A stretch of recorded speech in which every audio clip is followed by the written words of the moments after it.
Grand Rising, beautiful family. It's Retta's Recovery Reminders. Retta and Ratchet is right there with me. We are in the park this morning and it is just some kind of beautiful.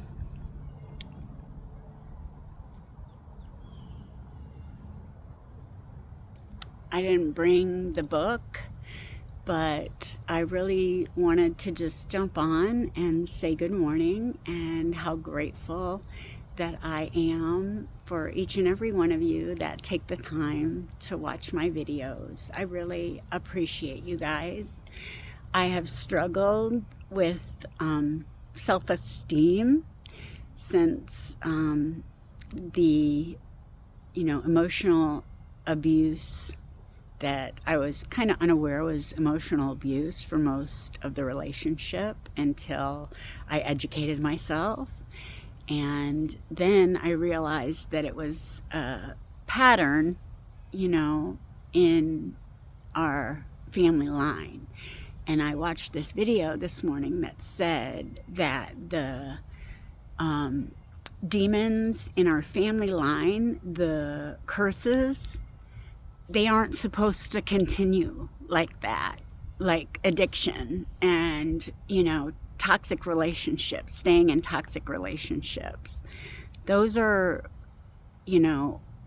family patterns that only you can break by saying no more. This ends here and now with me.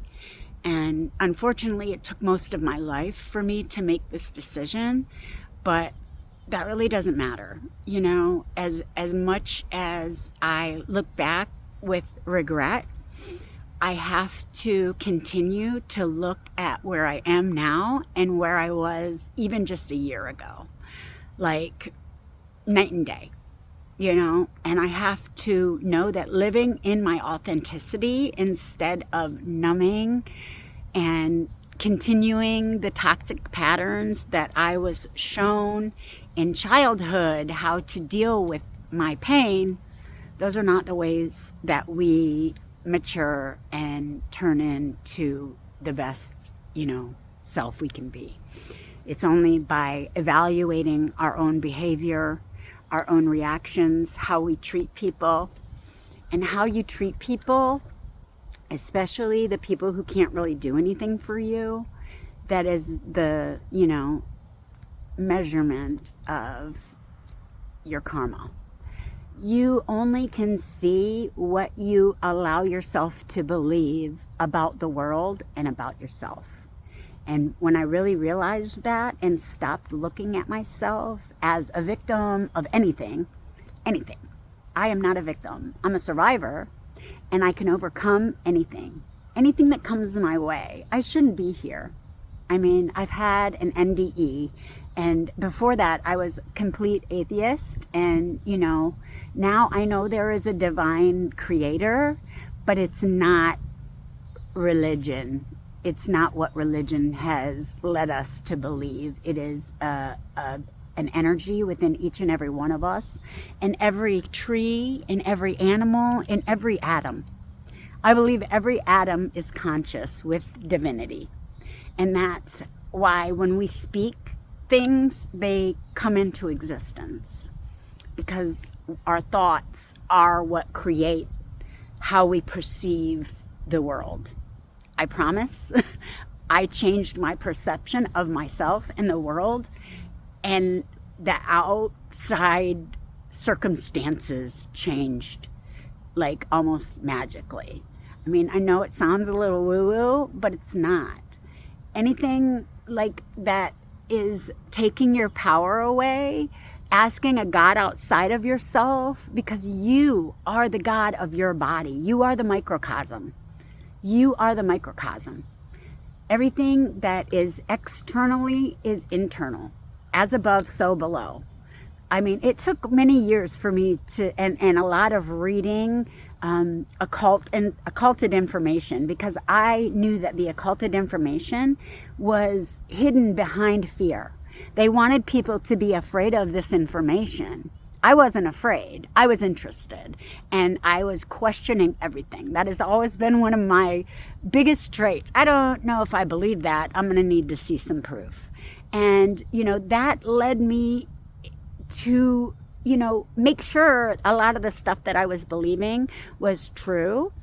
It also kept me away from limiting beliefs like religion. And they're trying to build divinity externally, and it's not. It has taken us out of nature, and we are a part of nature. We're all a part of everything. And when we see ourselves as a part of the whole, it's when we, can get into like harmony with ourselves first and foremost. Because I was in turmoil in my mind, Only when you get your mind into balance does your external life come into balance as well.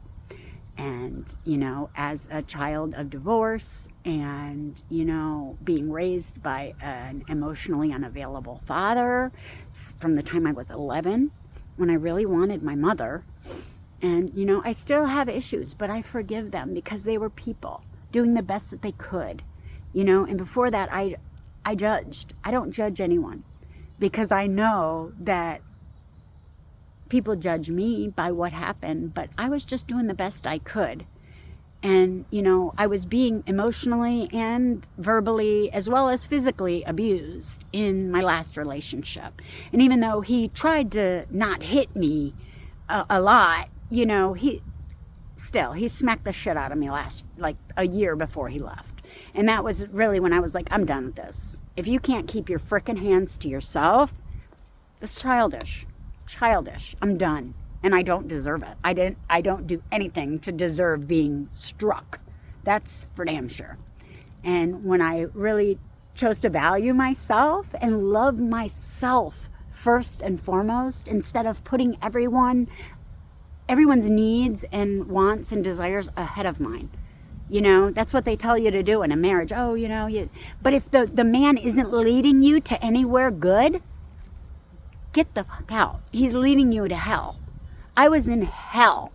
That's what hell is. Your mental, all those anger, jealousy, fucking Bretta, like that is not, it's all made up. You're making those things up. They're lower vibrational emotions. When you can go to war with yourself and conquer your lower vibrational urges, emotions, wants, needs, desires, when you are the master, not the body, not what the body wants. And this is what I learned with addiction, because your body starts hurting when you don't have opiates. And I have to tell the body, no, you are not in control. I am. I am the master. You do not run the show. And I don't want to be addicted to this stuff anymore. So I am trying to get to the other side.